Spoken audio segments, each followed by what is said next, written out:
Mr. President, may I move that we suspend the session to convene the impeachment court. So move, Mr. President. If there's no objection, we will suspend and convene the impeachment court.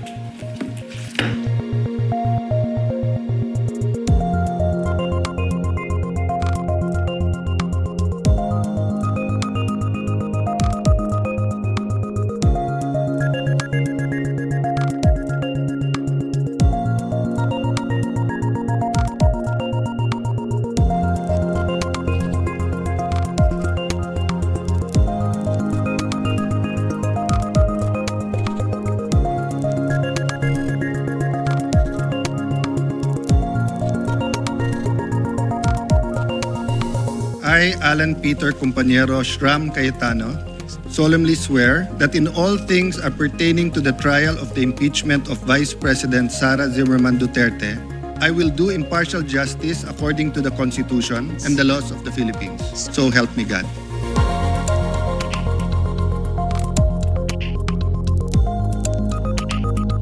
I will do impartial justice according to the Constitution and the laws of the Philippines. So help me God.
So, ibig sabihin ng political neutrality ay bagaman kinikilala nila na political yung kaso ng impeachment at hindi siya yung kadalasan na legal na proseso, ay in the interest of keeping the proceeding constitutional and fair, nanunumpa sila na titignan nila yung ebidensya ng patas, hindi magiging magpe-play ng role, no, yung mga partido nila at yung kanilang mga alliances dun sa basic question kung guilty or not guilty ba yung isang individual.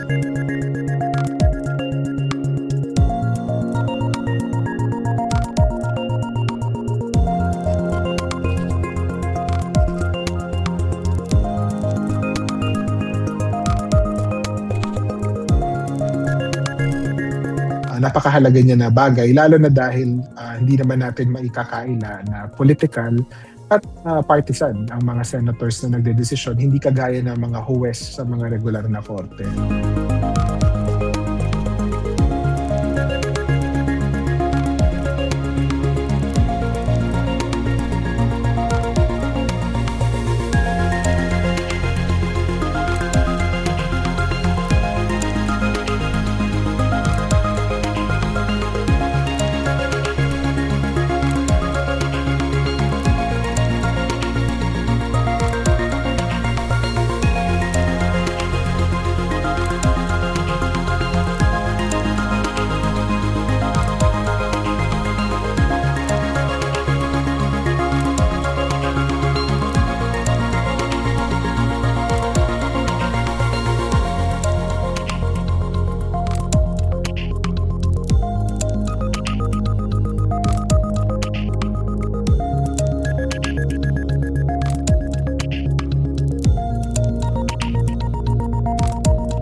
make it very clear.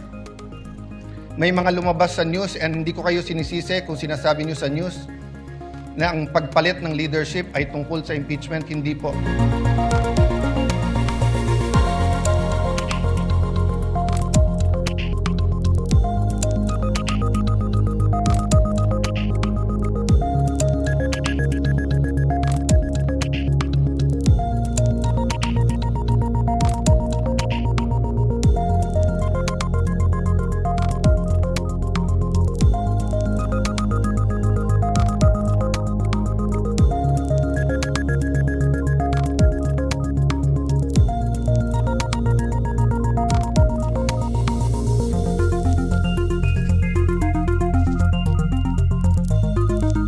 Kung mangingibabaw yung alliances doon sa considerations ng political neutrality at yung tungkulin ng mga senador ayon sa ating saligang batas, nagkakaroon ng danger na baka madiskaril yung impeachment.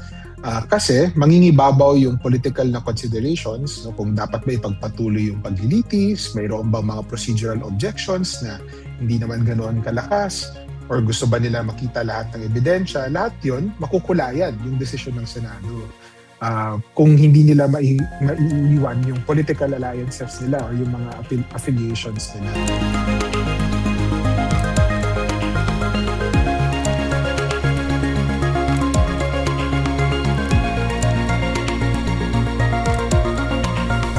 Yung Senate presiding officer kasi o yung Senate President, siya ang nagdidikta ng mga ruling ng impeachment court on procedural matters unless i-question siya nung plenary na hindi naman madalas nangyayari. Kung sino yung presiding officer, medyo malaki yung role niya dun sa pagdedesisyon kung paano dadalo yung impeachment. And my tendency, as I think I predict, na kung ano yung decision ng presiding officer, susuportahan yun ng mayorya. Dahil yung presiding officer nagdidikta din kung sino yung mayorya.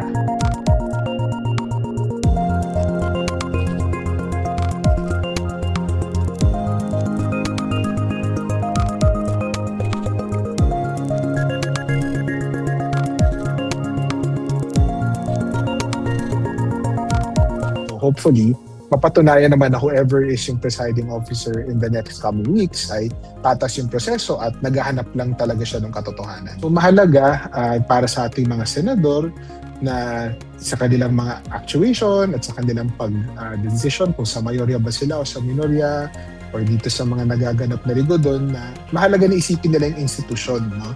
Gaano ba naapektuhan yung kumpiyansa ng mamamayan sa Senado?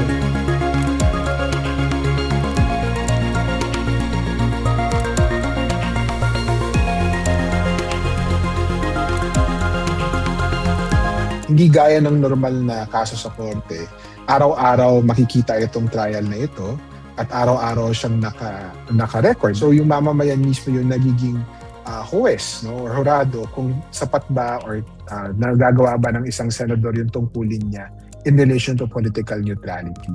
So importante para sa mamamayan na magmatyag kasi dahil political nga itong proseso na ito, ultimately sa taong bayan na nanagot yung hindi lang yung impeach of officer, no, impeachable official, but pati yung senador.